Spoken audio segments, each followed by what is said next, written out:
Level 1. At 6:12 in the morning, you are still wearing your warehouse badge when a stranger opens your apartment door from the inside.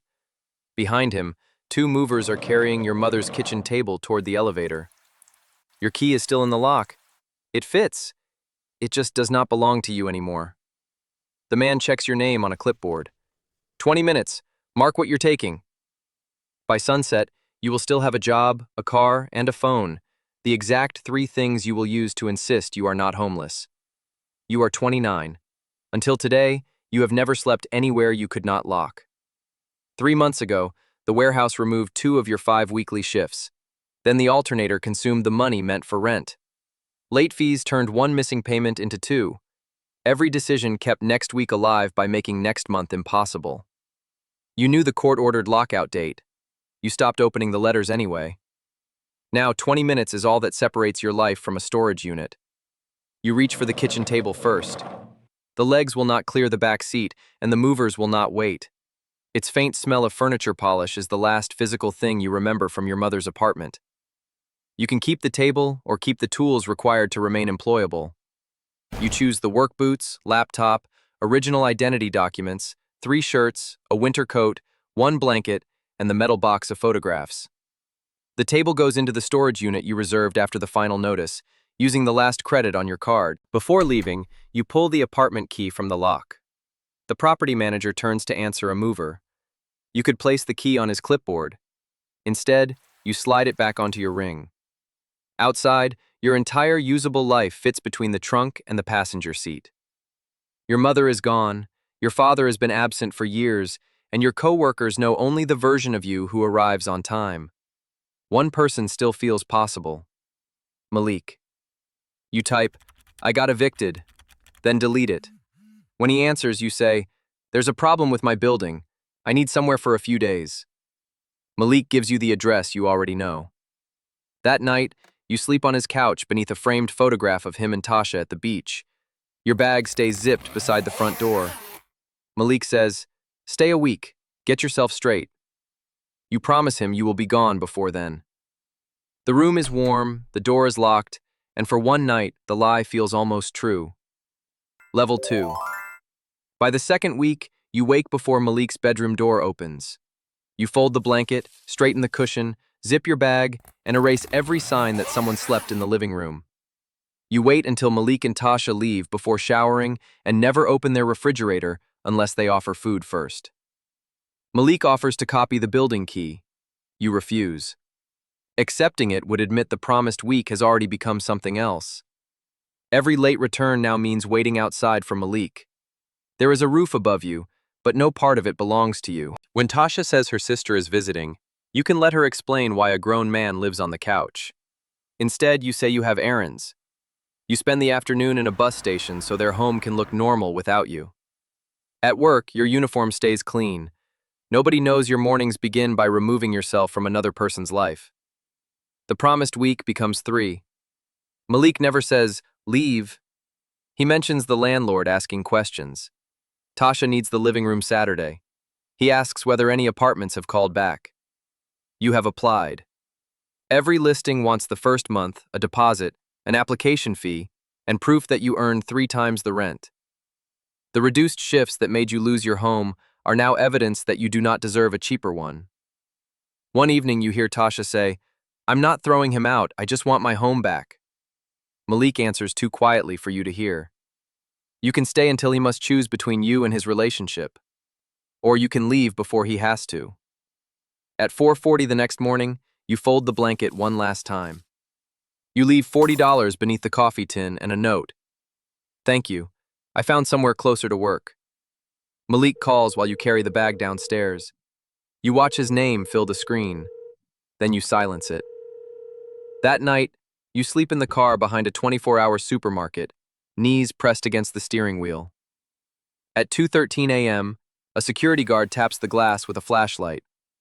"You can't stay here." You apologize and move to a side street. Nobody can ask you to leave a room you own, you tell yourself. Then you lean the seat back and discover it stops halfway. Level 3. By late November, the car is your bedroom, closet, dining room, and secret. You rotate between a gym lot, warehouse street, and rest area before anyone notices a pattern. The window stays open half an inch to prevent fog, and an alarm wakes you every 2 hours so you can move first. You need a reliable shower more than a hot meal, so you buy the cheapest gym membership in the city. You never touch a weight. At 5:30 each morning, you wash, shave, and change into clothes sealed inside plastic bags. People think homelessness has no rent. They do not see fuel, laundromats, the gym, food you cannot refrigerate, or the phone carrying every shift and landlord call. Your car is expensive, painful, and still the safest thing you own. Then the transmission begins to slip. First a delay, then a shudder, then the engine rises while the car barely moves. On a Tuesday afternoon, the mechanic gives you a number almost equal to everything you saved after leaving Malik. That money could become a deposit if a landlord ignores the eviction, or it can preserve your shelter and your ride to work. The mechanic will not promise the repair ends the problem.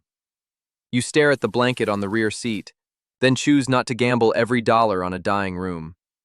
A scrapyard can collect it before 5. You use the remaining daylight to move your laptop, original documents, the metal box of photographs, and extra clothes into storage. One photograph of your mother does not go into the box. It goes into the bag, where you can reach it without a unit key. What remains fits inside one work bag: uniform, blanket, coat, charger, toothbrush. At 6:40, one bus goes toward the shelter intake line. Another goes toward the warehouse for your 9 o'clock. If you enter the shelter, you cannot leave again until morning. If you miss the shift, the agency may replace you. You choose the warehouse. Your work bag fits inside the employee locker. When the shift ends at 1:30 a.m., the shelter doors are locked and the last bus is gone. The temperature is 34 degrees. You walk 2 blocks to a highway overpass and sit beneath it with your blanket around your shoulders. The concrete steals heat through your clothes. For the first time, there is no seat to lean back, no glass between you and the night, and no key left on your ring except the one to a home that no longer belongs to you. Level 4. The shelter gives you a bed on your 3rd attempt. The first night, every mattress is full. The second, you arrive after intake closes. The third, you call out from work and join the line before sunset in the rain. You lose a shift, soak your socks, and finally receive a mattress. Your bag is searched. 2 changes of clothing fit in the locker. The 40-bed dormitory never becomes dark or quiet. You loop your belt through the bag handle and sleep with 1 foot inside it. At 5:45, the lights come on. At 7, everyone leaves. The mattress helps. The room does not restore you. Your warehouse shift ends at 1:30 a.m. Shelter intake ends at 9. You ask for day shifts, but the waiting list is full. You can protect a bed or protect the paycheck that might eventually buy one. You choose the paycheck. For 2 weeks, work nights mean the overpass. Nights off mean the shelter line. 2 missed scans earn warnings. Then fatigue makes the 3rd mistake. During a loading cycle, you scan the wrong pallet into a truck. A forklift operator catches it before anyone is hurt, but the load must be removed and the route leaves late. Your manager pulls you into the office. You've been missing things. You can tell him where you sleep. Instead, you protect the version of yourself he hired. It won't happen again. He asks whether you can guarantee that. You cannot. The staffing agency ends your assignment for repeated safety errors. 2 nights later, the shelter is full again. The desk worker recognizes you, which somehow makes it worse. She sends you to a church overflow. You arrive after the final cot is assigned. A volunteer gives you a paper cup of soup. Until now, every loss opened another temporary solution. Malik, the car, the shelter, then the job tying all of them to a future. Now the chain ends in your hands. A woman beneath the church awning points at your wet shoes. Take those socks off before they take your feet with them. Her name is Rosa. You do what she says. Level 5. At 6:10 the next morning, Rosa points in 2 directions. Church breakfast has already opened. The downtown transit terminal unlocks its waiting room in 20 minutes. Your phone is at 6%, and a staffing agency may call between 7 and 9. You choose the terminal. Hunger follows you there, but the phone reaches 80%. At 8:52, just as you reach a food line, the agency calls. You can keep your place or answer. You step away. The recruiter offers an interview tomorrow and asks for ID and an address. By the time the call ends, breakfast is gone. Rosa offers half of hers. You refuse too quickly. I can buy food. She looks at the vanished line. Then buy some. You do not. On the walk, she tells you about Harbor Resource Center, mail, showers, and housing intake. You say, I had a job last week. I have an interview tomorrow. I'm not one of the people in there. Rosa stops walking. You think I was born under that awning? Shame arrives after the words, but pride keeps you walking. The street teaches you anyway. Which outlets work, which bathrooms require no purchase, and which guards wake people with words instead of boots. Rosa tells you to seal your photo ID beneath your shirt instead of leaving it in the duffel. The plastic rubs your skin, but you follow the rule. Lose money, you're broke, she says. Lose your ID, you're nobody. You learn food van days, outreach hours, and which benches stay dry. The street never becomes easy, it becomes legible. That afternoon, rain soaks your work history, birth certificate copy, and mother's photograph. The photo ID against your chest stays dry. You spend an hour in a public restroom pressing paper towels against what remains. Rosa waits outside. You can ignore the morning. Instead, you say, I shouldn't have said that. No, she says. You shouldn't say it about the next person either. Then she walks you to Harbor. The sign above the entrance says Homeless Services. You stop beneath it. The word feels like a verdict. Inside, Ms. Alvarez gives you a form asking for your current address, previous address, and length of homelessness. You leave current address blank. She slides the form back. We can receive your mail, but I can't build a housing file for someone who won't tell the file where he is. Writing the truth does not create it, but your hand will not move. For months, survival has depended on looking temporary to everyone, especially yourself. You finally write, no fixed address. The letters are small. They feel heavier than the storage unit. Ms. Alvarez scans your identification, registers Harbor as a mailing address, reprints your damaged work history, and names the 4 barriers still between you and housing: income, an eviction explanation, a recent housing reference, and a landlord willing to accept the application. How do I get the last one before I have a landlord? You keep applying, she says. The answer only has to change once. Outside, Rosa offers you the other half of her sandwich again. This time, you take it. For the first time since your key failed, tomorrow is not a promise. It is an appointment. Level 6. The interview becomes a placement at a smaller warehouse on a bus route. The pay is lower, and the first week disappears into transit, boots, and food. You accept it anyway. On the application, you use Harbor's address. The payroll clerk asks whether it is a business. You say yes. That is not exactly a lie. You become useful quickly. Inventory errors make sense. Missing boxes leave evidence. Broken systems can be mapped. Your life cannot. You wake at whichever shelter, church, or awning opened, then reach work early, wash, change from a plastic bag, and pretend you prefer breakfast alone. Money collects slowly, already divided between transit, storage, phone, laundry, food you cannot refrigerate, and application fees. You could stop paying storage and save faster. One missed cycle could lock away your documents and mother's table. You keep paying. You have already paid for it with skipped meals during the weeks without work, when the alternative was watching the only place where the pieces of your old life still remained disappear. After 3 months, Ms. Alvarez sends you a listing for a room above a laundromat, whose owner is willing to review your application. It is small enough to touch both walls from the center. The carpet smells like detergent. You imagine setting your bag down and not moving it before sunrise. You can afford the rent. The owner reaches the eviction and asks for a recent housing reference by 5 o'clock. At noon, you call Malik. His voicemail begins. You can leave the truth in a message and risk hearing what he thinks of you. You hang up. At 5:12, the landlord texts that another applicant paid the deposit. The screen goes dark. Then you call Malik again. He answers on the second ring. You found a place? He asks. You look at the station bench where you expect to sleep. No. The entire year enters the silence. You tell him about the car, the shelter, the lost job, and harbor. He says, "You should have told me." The part of you looking for someone to blame answers first. "You wanted me gone." Malik goes quiet. "I wanted my living room back," he says. "I did not want you under an overpass."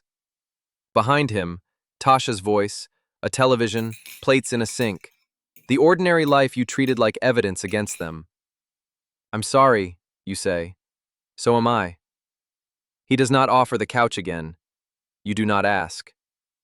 The next morning, Malik sends Ms. Alvarez a statement that you contributed, followed the rules, and left voluntarily. It is not what the laundromat owner wanted, but Harbor accepts it as supporting housing verification. More importantly, somebody remembers you as more than a problem. 6 weeks later, Ms. Alvarez calls while you are unloading a truck. "Your housing file passed review." You grip the phone. "When do I move in?" You don't. Not yet. You're approved when a unit becomes available. "How long?" "I don't know." That night, you still sleep beneath the station awning. Approval has created a door somewhere in the city. It has not created a key. Level 7. By the following autumn, 6 months have passed since your approval. Waiting has become its own level. Work, save, apply, check your phone, repeat. At Harbor, people begin asking you questions because you are always there before the staff meeting. A woman's full voicemail is blocking employers, so you clear it and record a greeting. A man is about to waste an application fee on a building that rejects every eviction. You call first and stop him. Each answer costs time meant for sleep or applications. You answer anyway because Rosa once spent time she did not have on you. Harbor receives funding for a 12-hour-a-week peer navigator. Taking it means surrendering one better-paid warehouse shift and slowing your savings. You accept. For the first time, knowledge forced into you is recognized as skill instead of damage. 8 weeks later, Caleb sits near the charging wall in a grocery store apron, a duffel between his shoes and a brass key in his hand. He says he only needs the phone charged and refuses an intake form. At closing, he is still there. "The room was week to week," he says, turning the key between his fingers. "Payroll missed a check. The key stopped working this morning. I'll fix it tomorrow." You place the form beside him. He writes his old address, then scratches it out. "Can I leave that blank? I'm not staying here." You write Harbor's mailing address on a card. "This box is for mail. It isn't a sentence." He copies it. Another 6 weeks pass. Then Ms. Alvarez asks you to stay after closing. A studio has opened through rapid rehousing. 1 room, small kitchen, bathroom with a door. You must accept within 24 hours. You should say yes immediately. Instead, fear begins listing reasons not to. What if the assistance ends? What if you unpack and must pack again? Through the glass, Caleb sleeps beside his charging phone. You say someone else may need the unit more. Rosa is sorting donated socks nearby. "If you stay out here to prove you belong with us," she says, "then the street took more than your apartment." The next morning, you sign. You give Caleb the folded bus map you carried for months. He asks whether you still need it. You look at the new key on Ms. Alvarez's desk. No. For a moment, the new key lies beside the old one. One opens a door you have never seen. The other has opened nothing for nearly 18 months. You keep both. At Unit 3C, the new key enters the lock. It turns on the first try. Your hand remains on the knob. The hallway is empty. Nobody is asking you to move. Still, you cannot push the door open. Not yet. Level 8. Eventually, you push the door open. The apartment is 1 room and a bathroom. The refrigerator hums too loudly, the blinds are bent, and the mattress has no sheets. It is the most private place you have ever seen. The housing worker shows you the thermostat, then leaves. The latch clicks behind her. You can unpack and trust the room will still be yours tomorrow. Instead, you place the bag beside the door and keep it zipped. That first night, you sleep on the floor wearing your shoes. You wake 3 times to check the lock, hide food beneath the sink, and keep your clothes sealed in plastic for 6 days. Housing has returned. Your body has not received the message. On the seventh day, an envelope arrives with your name above the new address. It is only an electricity notice. You read the address 3 times, then carry it inside as carefully as if it were a deed. This time, you choose to stay. You open the duffel completely. Shirts go into the closet. Boots beneath the bed. Your mother's photograph on the windowsill. Then you call Malik, not because you need his couch, but because the kitchen table in storage requires 2 people. On Saturday, he helps carry it into Unit 3C. At the doorway, he waits. For months, every entrance required permission. Now Malik waits until you say, "Come in." There is no speech. He sets the table beneath the window, and you place the metal photo box on top. Before leaving, he taps the wood once. Your mother would like it here. After the door closes, you remove the old key from your ring. You hold it over the trash, cannot release it, and place it inside the table drawer. Not in your pocket or beside the exit. The following Friday, you return to harbor with charging cables and dry socks. Caleb points to a non-refundable application fee. You call the building first. They accept his housing program. You slide the form back. Now pay it. At sunset, Rosa asks whether you are staying for dinner. For a second, instinct says never leave a safe place before locating the next one. Then you remember the groceries inside your refrigerator. "No," you say, "I have food at home." Rosa smiles because she understands. You leave before dark. Not because the center closes. Not because a guard tells you to move. Not because somebody needs the couch. Something ordinary is waiting in a room that belongs to you. Your new key turns on the first try. The old one stays inside the table drawer. And for the first time in 18 months, closing a door behind you does not mean losing one.